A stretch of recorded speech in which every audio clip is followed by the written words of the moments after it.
তোর না কলেজে যাইতে মানা করছি আমি? তুই কলেজে গেলে এই বাড়ির এত কাজ কে করবো?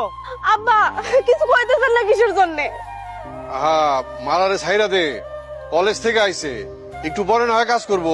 ওরে আল্লাহ, দরদ একেবারে উতলায় পড়ছে মাইয়ার লেগা না? হ্যাঁ, এই তোমার আমি মানা করছিলাম না ওরে কলেজে ভর্তি করাইবা না? আপনি এই বাড়িতে কতদিন ধরে কাজ করেন? এই আমার কাজের লোক বলবেন না, আমি এই বাড়ির মেয়ে। আর ওই যে উঠানে দেখলেন না, ওইটা আমার আব্বা। আচ্ছা আচ্ছা, সরি। এতক্ষণ ওর লগে কি করতেছিলি? হ্যাঁ, কই আছিলি? বাড়ির থেকে বাইরে হলে আর বাড়িতে আইতে ইচ্ছা করে না? না দুনিয়ার কাম পড়ে রয়েছে ঘরের ভিতরে। বুঝো না আম্মা, একটা পোলা মানুষ পাইছে অমনি ঢলাঢলি শুরু করে দিছে। এসব কি আজে বাজে কথা বলতেছিস সাবিনা? আমি তো ওনার সাথেই ছিলাম, উনি কাপড় ধুইতে পারতেছিল না তাই দেখা দিতেছিলাম।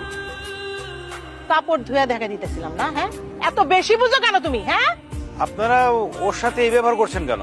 আমি কাজ করতে পারি নাই তাই আমাকে একটু সহযোগিতা করছিল। আর আপনারা কি শুরু করছেন? আপনি না এই বাড়ির মেয়ে, আপনার নিজের মা বোন আপনার সাথে এই ব্যবহার করে কেন? দেখে তো মনে হয় আপনি সৎ মেয়ে।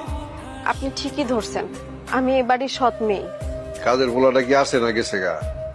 আছে, যায় না। কাজের লোকজনের সাথে একটু ভালো ব্যবহার করো।